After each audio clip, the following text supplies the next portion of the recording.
ተመልካቾቻችን ሳምንት ዕለት እንደምታስታውሱት አንዲት የ9 ወር ልጅ አለችኝ።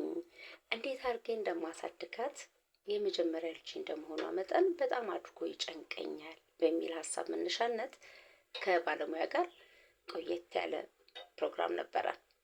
ባለሙያውም እንደ ሳይንሱ አካሄድ 4 አይነት የልጅ አስተዳደግ አለ ብለውን የመጀመሪያውን አብረን ሆነን አይተናል።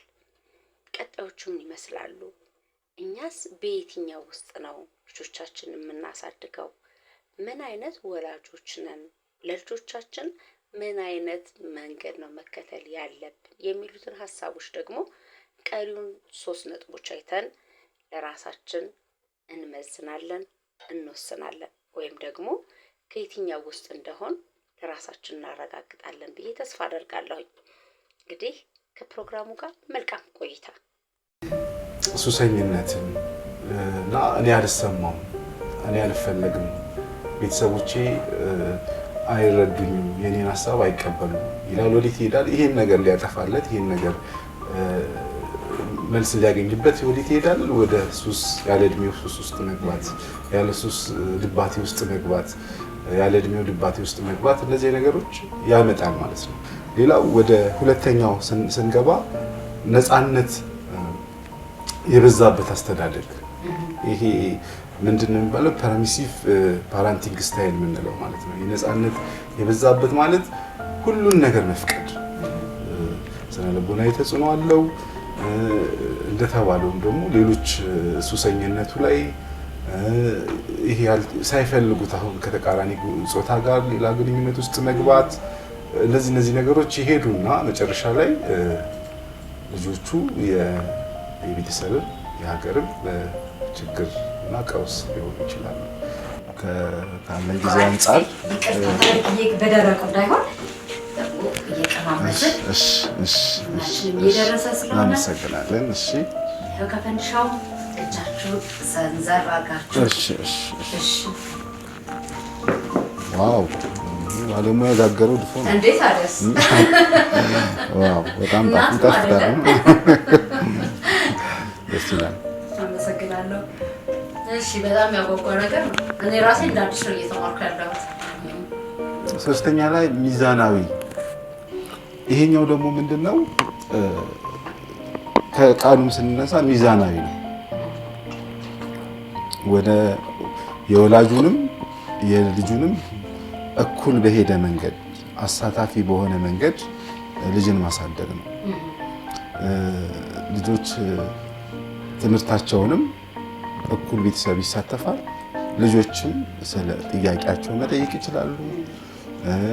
በውይይት ነገሮችን መፍታት ይችላሉ። ብዙ ነገሮች በጠረጴዛ ዙሪያ ሊፈቱ የሚችሉ የልጅ አስተዳደግ ዘይቤ ነው። እንግዲህ ይሄኛው በጣም የሚመከርም ነው። መቀጣት ካለባቸው ለምን ያን ጉዳይ ለምን እንደሚቀጡ ልጆች አውቀውት ነው የሚቀጡት። መሸለም ሲኖርባቸውም ደግሞ ያን የሚሸለሙት ምን ስላደረጉ እንደሆነ ይረዱታል ማለት ነው። ነፃነትን ጠብቁ፣ መብትን ጠብቁ፣ የልጅንም ግዴታ፣ እነዚህ ነገሮች አብሮ አዋህዱ ያለ ነው ማለት ነው። ወደ 4ኛው የልጅ አስተዳደግ ስንሄድ ፓረንቲንግ ስታይል የምንለው ነው ማለት ነው። ይሄ አንኢንቮልቭድ ፓረንቲንግ ስታይል ማለት ደግሞ አሁን አንዳንዴ ሁሉም ነገር ልጁ ነው የሚያደርገው። ቤተሰብ ኢንቮልቭ አያደርግም በልጁ ጉዳይ ላይ።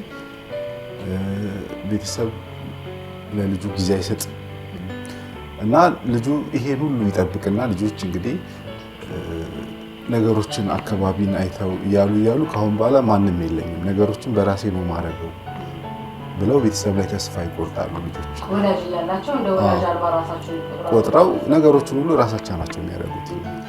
እንግዲህ ይሄን አይነት አንዳንድ ወላጆች ከአእምሮ ጤና ችግርም እንደዚህ አይነት ነገሮች ሊመጣ ይችላል። አንዳንድ አእምሮ ጤና ችግር ያለባቸው ቤተሰቦች የራሳቸውን ችግር ለማስታመም ልጆቹን በመሀል ይተዋቸዋል፣ ይረሷቸዋል።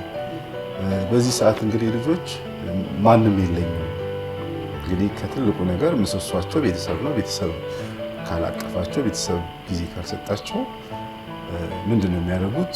ሌላ ጊዜ የሚሰጣቸው፣ ሌላ የሚወዳቸውን፣ ሌላ ስለነሱ ትንሽ የሚጨነቀው ላይ ሄደው ጥገኛ ይሆናሉ ማለት ነው። ስለዚህ ይሄ በጣም ከባድ የሚሆንበት ሁኔታ አለ። አንዳንዴ ደግሞ ቤተሰብ በስራ ምክንያት ጠዋት ይወጣል፣ ማታ ይገባል፣ ወይ በሰራተኛ ነው የሚያድጉት። ከዛ ሁሉን ነገር የሚቆጣጠርላቸው ሞግዚታቸው ነው፣ ሰራተኛ ነው። በዚህ ሰዓት እንግዲህ ብዙ ነገሮችንም ቅድም እንዳነሳሉ ይሞክራሉ ማለት ነው። ያለ እድሜያቸው ያልተፈለገ ባህሪን ያመጣሉ። ያልተፈለገን ከዚህ ከሱስ ጋርም ተያይዞ ቅድም እንዳነሳሁት ከድባቴ ውስጥ የመግባቱ እንትን ይኖራል ማለት ነው።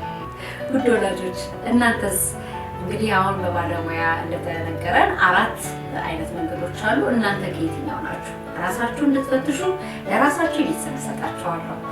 እኛ ግን ጨዋታችን እንቀጥላለን። ቡናችን ፈርቷል። ቡናችን እየጠጣን ወደ ቀጣይ ፕሮግራማችን እንሄዳለን። ፊቪዬ እስካሁን ድረስ በተነገረው ነገር ውስጥ አንቺ ራስሽን ከየትኛው መደብሽው ወይም ደግሞ እያደረግሽ ያለው ነገር ቤት በምን ያክል መጠን ልክ ነኝ ብለሽ ታስቢያለሽ? ምን አይነት ትምህርት ወሰድሽበት?